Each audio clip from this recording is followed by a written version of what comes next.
네, 여러분 안녕하십니까. 여기는 일반 공영방송에서는 듣기 어려운 하지만 반드시 우리가 알아야 할 한마디로 인천의 짠물 이야기, 인천 시민의 목소리를 담은 인천 시민팟입니다. 저는 진행을 맡은 조광입니다. 오늘이 8월 25일입니다. 요새 굉장히 날씨가 더웠는데요. 요새는 좀 날씨가 좀 약간씩 무더위가 좀 꺾이는 듯한 상황이 아닌가 이렇게 봐지네요. 인천 시민팟은 올해가 이번이 벌써 11번째 이제 방송인데요. 인천의 다양한 문제를 각계의 전문가들과 함께 이야기를 나누고 있습니다. 다양한 인천의 구석구석 동네 이야기, 민감한 정치 사회 문제 포함해서 인천 지역사회의 작은 울림통이 되고자 합니다. 오늘 11번째 방송은 역시 세 가지 이야기를 나눠서 하도록 하겠습니다. 1부 순서는 인천의 여러 가지 인천 뉴스를 한 번쯤 되돌아보고요. 두 번째 2부 순서로는 최근에 그 북한 이탈 주민이시죠? 김성구 씨가 사고로 죽음을 있었습니다. 그래서 그 이야기를 좀 해보도록 하고요. 마지막 3부로는 인천의 이야기를 담은 소설에 관련된 이야기를 나눠서 하도록 하겠습니다. 역시 오늘도 세 분의 게스트를 모셨습니다. 먼저 인천광역시 시의원을 역임하셨던 강병수 전 의원이십니다. 네, 반갑습니다. 네, 반갑습니다. 네, 그리고 현재 인천 시의원이시죠? 이항구 의원님 모셨습니다. 네, 반갑습니다. 네. 네, 마지막으로 인천 시민의힘 이성수 팀장님 나와주십시오. 예, 반갑습니다. 이성수입니다. 네. 안녕하세요. 아니 날씨 더운데 다 어떻게 버티고 계신 거예요? 네? 날씨 워낙 세수대에 물 담그고 있습니다. 발 담그고 있습니다. 이제 막 전기값이 막 나오는 시기가 돼가지고요. 네. 저도 지금 집에 있는 전기값을 좀 확인하고 있습니다. 계산 중입니다. 네. 얼마나 전기료 폭탄이 나올지 네. 8월에는 많이 나올 것 같은데요.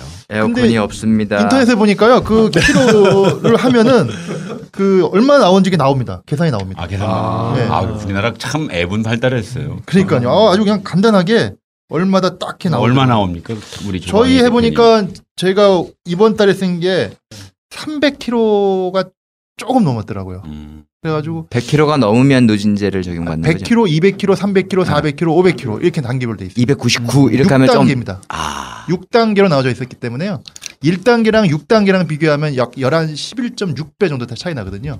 근데 보통 일반 서민들은 다 1단계에서 3단계에 다 포함이 되고요.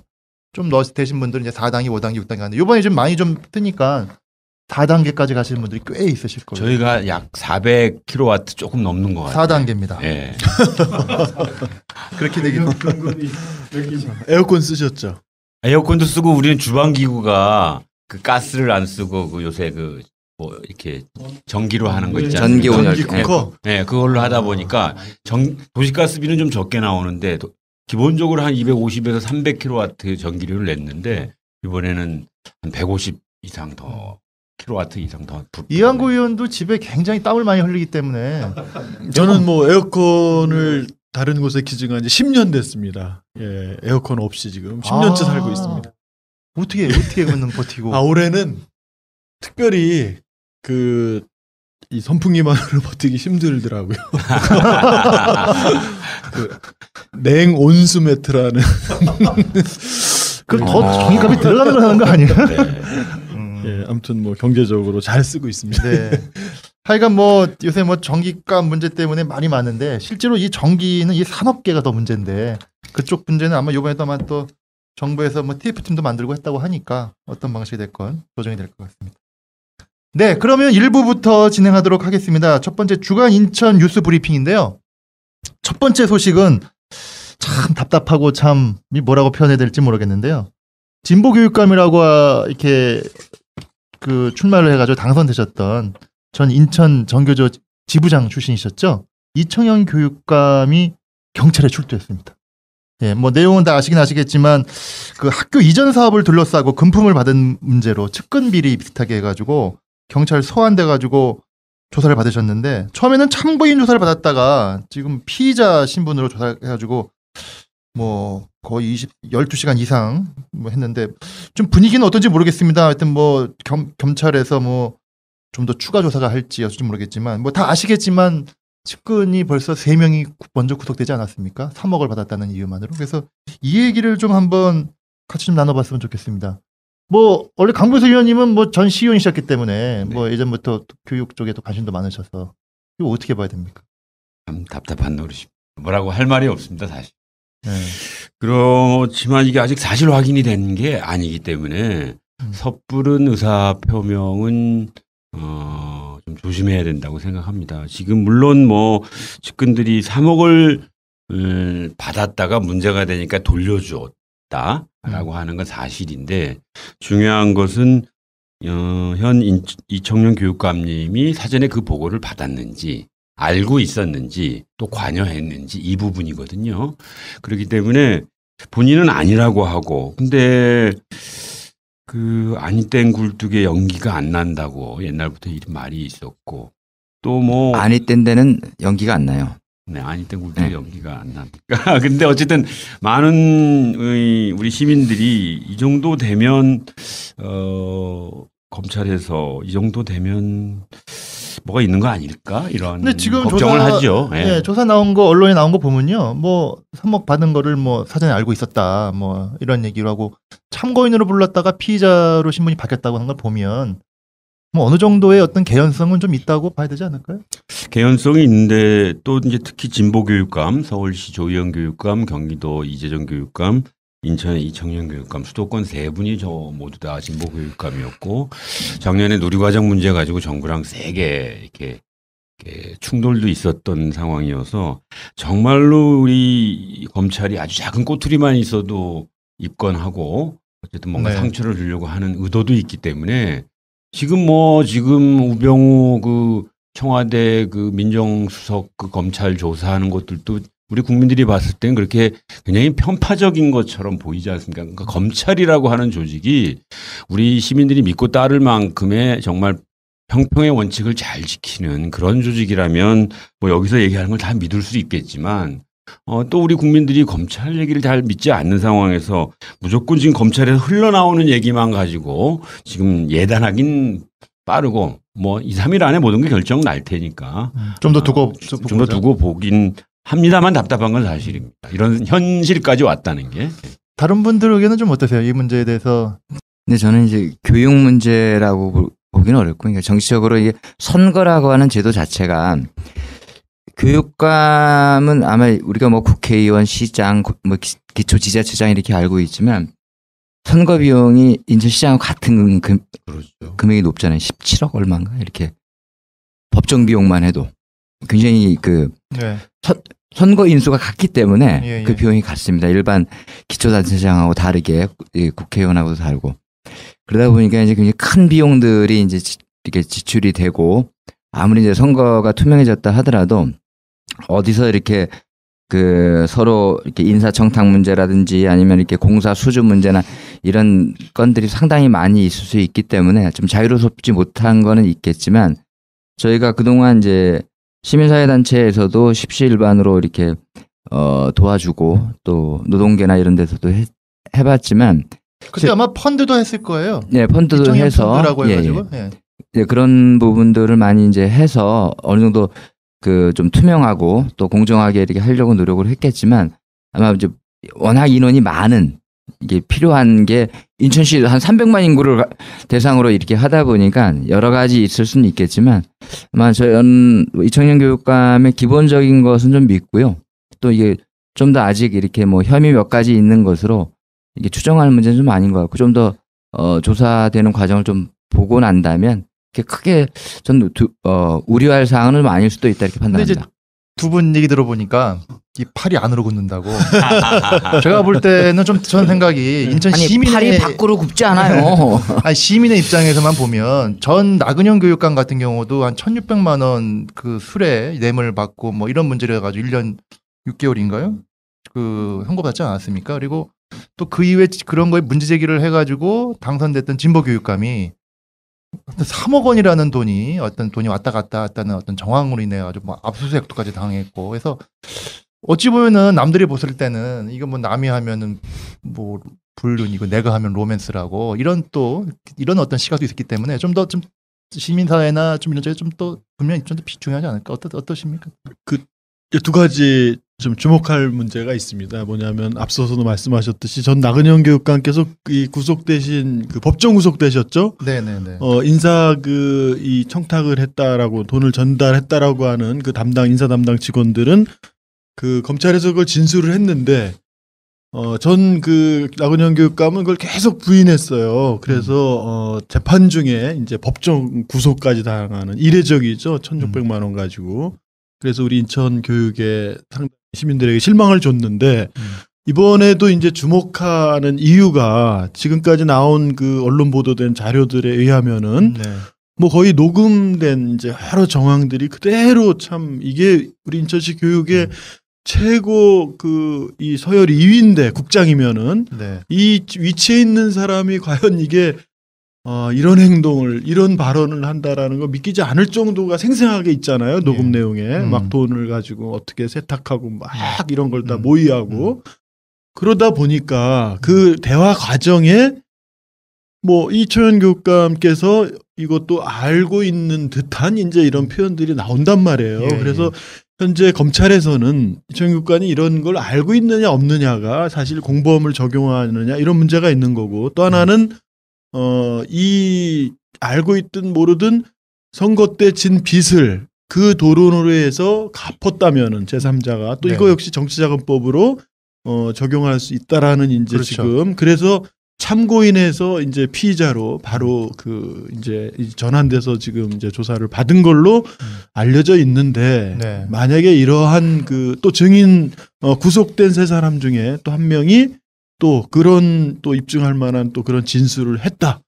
뭐 또 압수수색한 거에서 그런 걸 확보했다. 지금 이런 식의 이제 언론에 나왔단 말이에요.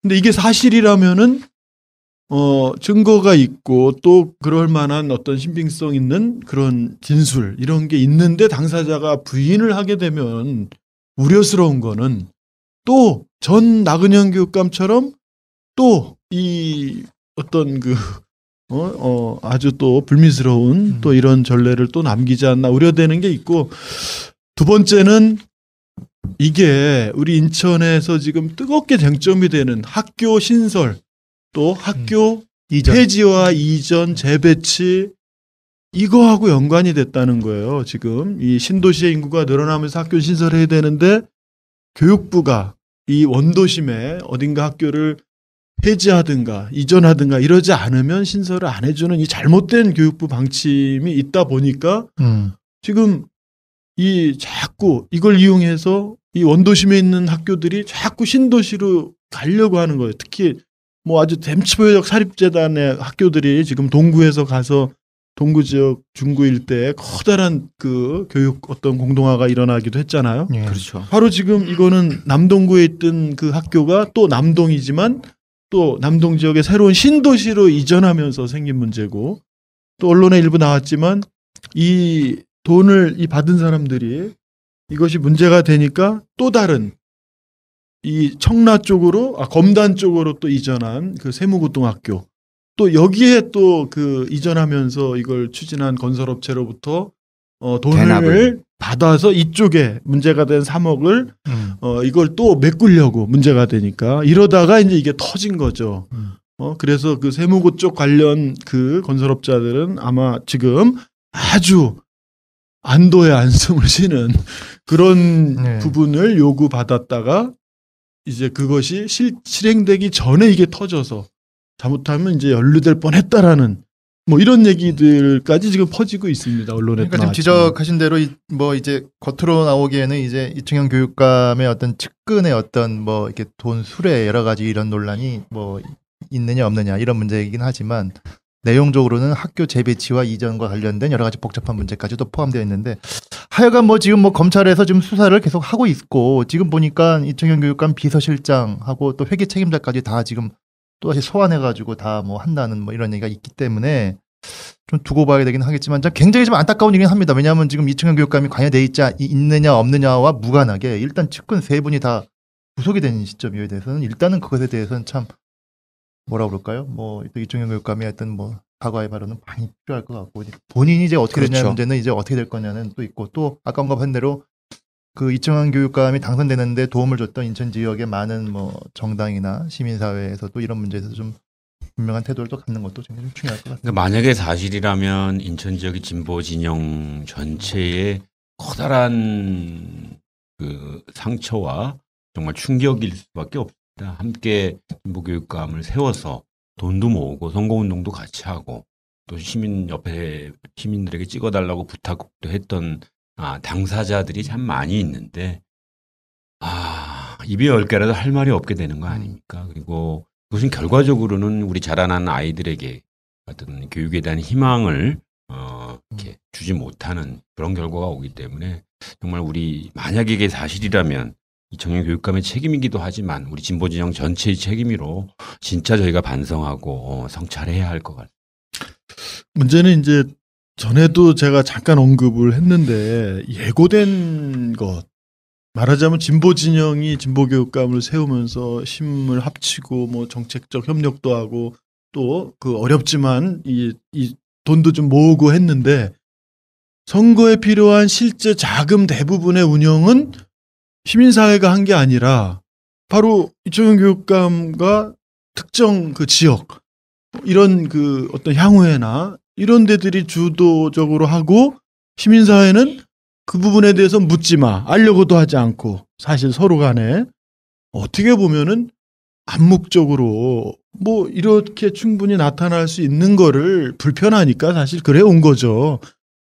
이거는 돈의 문제만이 아니고 이청용 교육감이 새로운 정책을 추진하는 데 있어서 지난 2년 동안 과연 그럼 일선 학교에 많은 그런 혁신이나 학교 자체를 학교 구성원의 중심이 되는 민주주의적으로 전환하려고 하는 노력이 학교에 학교 교장 선생님이나 이런 분들을 통해서 이게 파고 들어갔냐? 실제 안 그렇거든요. 그러면 왜 이게 그 한계에 부딪히고 있는지를 시민사회는 1년 때부터 그런 그 여러 이런 복합적 문제에 이게 해결이 좀 안 되는구나라는 걸 갖고 평가를 좀 냉정히 해오고 했어야 되는데 사실 지금까지도 그런 평가가 된 적이 한 번도 없다는 거예요. 하여간 뭐 지난번에 우리가 이청용 교육감에 대한 전반기 평가를 한번 하지 않았습니까? 그때 정교조 정책실장님 모시고 같이 했을 때 뭐 긍정적인 부분, 부정적인 부분도 얘기했지만 그때 정책실장님이 점수를 내가 몇 점을 줬으면 좋겠냐, 그러니까 65점을 주셨었거든요. 맞죠. 그래서 후반기에는 그걸 나머지 점수를 좀 더 채웠으면 좋겠다라고 우리가 바람을 얘기했는데 이번 이 건으로 인해서 어떻게 될지는 좀 더 우리가 좀 두고 보면서 한번 또 봐야 될 문제라고 좀 생각됩니다. 네, 그렇습니다. 두 번째 주제를 얘기해 보도록 하겠습니다. 주간 이슈인데요. 인천시 산하 공기업이죠. 인천교통공사하고 인천환경공단. 지금 이사장 공모가 진행 중입니다. 뭐 알다시피 과거부터 퇴직 공무원 뭐 이런 공무원들이 많이 내려가가지고 전문성이 없는 관피한 논란이 많이 있었는데요. 이번에도 얘기 들어보니까 거의 유사한 상황으로 지금 가는 것 같습니다. 현재 공모 절차가 지금 다 마무리가 돼가지고요. 교통공사 같은 경우는 6명이 지원하셨고 환경공단은 5명이 응모를 하셨거든요. 근데 지금 최종 두 분씩 지금 최종 해가지고 시장 유종복 시장님한테 지금 이제 올라간 상황입니다. 임원 추천에 인해서. 근데 이제 언론에서 이제 계속 누가 될 게 유력하다 이러겠는데 거의 그분들이 될 가능성이 높은 것으로 지금 나오고 있습니다. 지금 인천교통공사 같은 경우는 오태석 전 부평구청장이죠. 네. 그분이 이제 퇴임하신 지는 뭐 한 몇 년 됐으니까. 예, 부구청장. 2009년도에 퇴임하셨죠. 예, 이분이 거의 유력하다라고 지금 언론에서 계속 얘기하고 있거든요.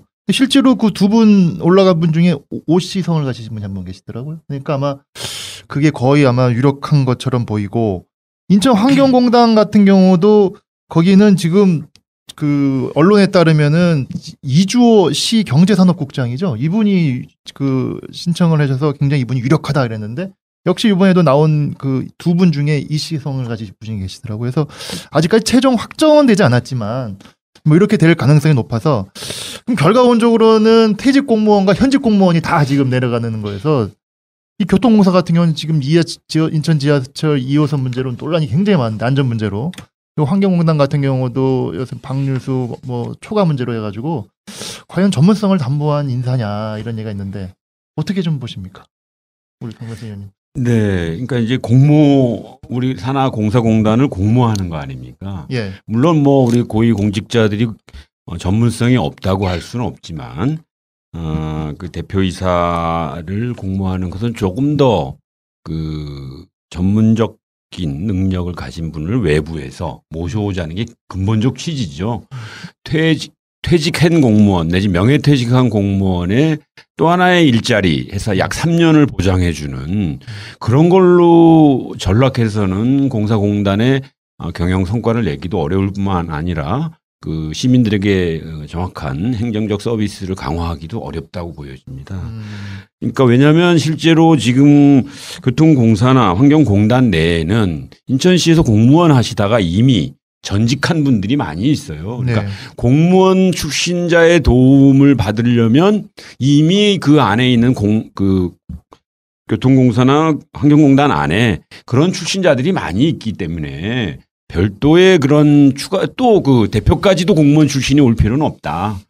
물론 뭐 그들도 시민의 한 사람으로 지원할 자격이 충분히 있긴 하지만 이걸 공모를 해놓은 것은 좀 더 사회적으로 이 분야에 교통은 교통 분야에 환경은 환경 분야에 좀 더 깊게 고민하고 역량을 쌓으신 분이 맡으면서 조직을 지휘해 나가는 것이 맞다. 이런 면에서 별로 이렇게 좋은 현상은 아닙니다, 결코. 근데 네. 보니까 그 기본 교통공사에 지금 거의 확실하다, 유력하다는 그 오태석 전 부평 부구청장 있잖아요.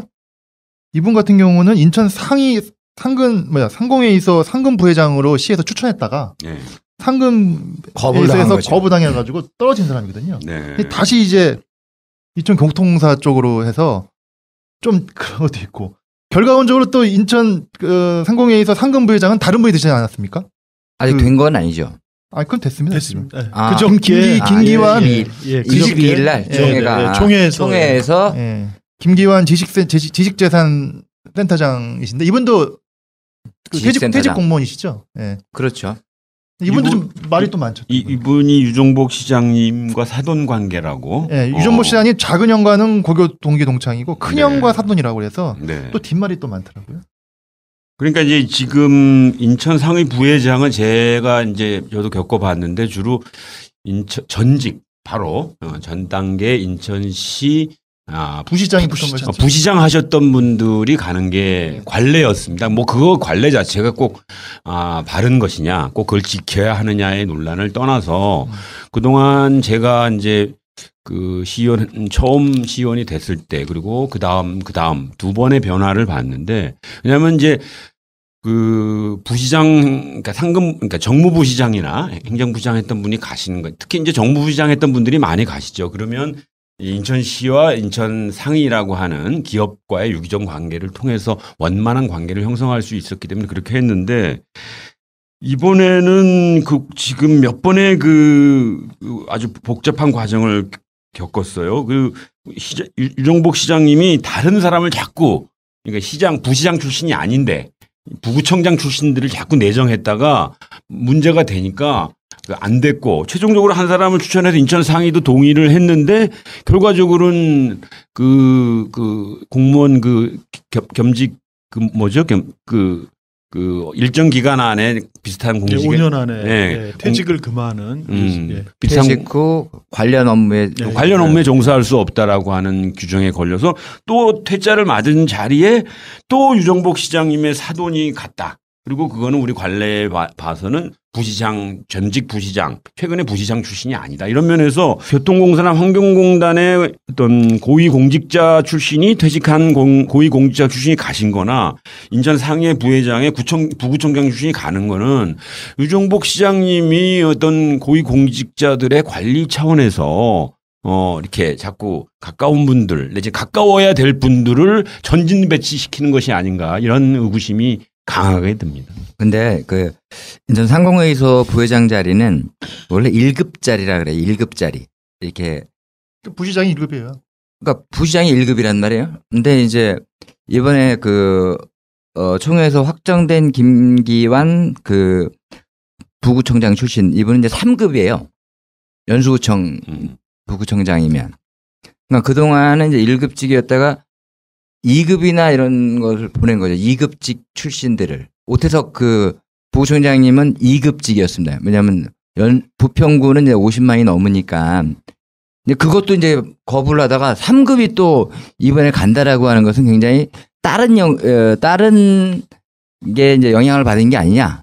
이제 그게 이제 신문에 나왔듯이 이제 이 사돈에 대한 문제가 이제 제일 큰 영향을 미친 게 아닌가. 근데 뭐 꼭 그렇게 보는 측면도 있긴 하지만 하여튼 이 김기환 이분은 지금 상공회의소 지식부설센터장이에요. 그러니까 내부 승진이라고 좀 보고 있어요. 그렇기 때문에 뭐 또 다른 또 뭐 관점에서 또 볼 수 있긴 한데 뭐 저는 뭐 급이 중요한 건 아니라고 봐져요. 능력도 있고 전문성이 있고 뭐 한다고 하면 할 수 있다고 생각하는데 하여튼 이런 저도 얘기하다 보니까 이런 뒷말이 나오는 부분이 없잖아 있고. 그러니까 급으로만 따지면 인천환경공단 이번에 이사장으로 지금 거의 또 언론에서 유력하다고 얘기하는 이모 씨. 이주호 국장. 이분은 또 3급이거든요. 원래는 인천환경공단은 2급 하셨던 분들이 가셨거든요. 그러니까 급으로만 따지면은 저는 큰 의미 하긴 없는데 다만 그 업무의 전문성을 얼마큼 갖고 있느냐. 그게 제일 우리 관심 사항이거든요. 근데 또 이주호 씨 국장님은 환경 쪽하고는 전혀 별로 크게 관심이 아니라 이렇게 업무를 하지 않으셨던 분이 돼가지고 그런 문제 때문에도 좀 또 뭐 논란이 있는 것 같은데 하여튼 이 산하공단의 역할은 그 업무의 전문성을 담보하기 위해서 따로 만든 조직 아니겠습니까? 네, 이번에 보니까 이제 아까 얘기했던 공사공단 외에 또 시의 영향력 안에 있는 게 이제 출자 출연 기관들 한 10몇 개가 됩니다. 그다음에 이제 우리가 초창기에 다뤘던 SPC 거기도 한 10몇 군데가 이렇게 있잖아요. 그거 외에도 이제 직간접적으로 관리 감독 하에 있는 것만 해도 한 100여 개까지 이렇게 생각을 합니다. 이런 문제에 대해서 경실련이 한 3주 전인가 인천시에다가 정보공개 청구를 해서 그 퇴직 공무원들이 산하기관에 얼마큼 확보돼 있는지 이런 것들을 청구를 했는데 아마 지금 과정 중에 있더라고 봐서 저도 왔었던 데에 조사를 했는데 전혀 무관하다라고 하는 기관이다 이렇게 아마 답변을 한 것 같아요. 제가 있었던 자리도 그렇고 시의회에서도 한번 그런 퇴직 공무원들이 산하기관에 했었던 게 한번 이항구 의원님도 잠깐 그 발언을 좀 했었던 것 같은데 이게 좀 나왔었나요? 자료가 뭐 일부는 좀 나오고요. 그 다음에 전체적으로 이제 또 제출이 안 되면 저희도 뭐 확인할 수는 좀 없는 건데 그 지금 유정복 시장께서 이제 자꾸 공사공단 또 우리 공기업 관련 인사에서 자꾸 이렇게 구설수에 좀 오르고 있어요. 인사가 만사라고 하는데 이 2년 동안에만 하더라도 사실은 그 여러 부적격 있는 이런 사람들을 인사했다가 뭐 몇 개월 만에 교체하기도 하고 인사에 대한 검증 시스템이 제대로 없는 거죠. 이번 뭐 유스티 주식회사 그 대표 선임된 그 분도 지금 국민권익위에서 네. 부정 그 인사 비리로 또 지금 했던 또 분이죠. 조치받았잖아요. 근데 그런 문제도 바로바로 처리하지 않고 있고 그러니까 지금 뭔가 이렇게 근본적으로 그 이정복 시장이 2년이면은 이제 이 턴하는 이제 남은 임기에 아주 중요한 시기인데 그동안 2년 동안 잘못된 부분들은 빨리 개선하기 위한 이런 조치를 해야 되는데 이번에 교통공단이 이번에 환경공단이니 이런 인사의 후보에 유력한 사람으로 이렇게 거론되는 분들도 우리 조강희 대표가 지금 얘기한 것처럼 과연 지금 그 환경공단 또 교통공사가 처해 있는 아주 중차대한 이런 문제들을 제대로 해결할 수 있는 그런 전문성이 있느냐. 그분들 개개인의 인품이나 품성 이런 게 문제가 아니라 그렇죠. 예, 바로 지금 이런 부분들이 논란이 되고 있습니다. 예. 네, 하여간 뭐 이제 뭐 조만간 이제 뭐 각 이사장도 선임이 될 텐데 선임 경과를 한번 또 보면서 이렇게 하도록 하겠습니다. 예, 이렇게 해서 한 주간 주간 브리핑은 이렇게 마치도록 하겠습니다.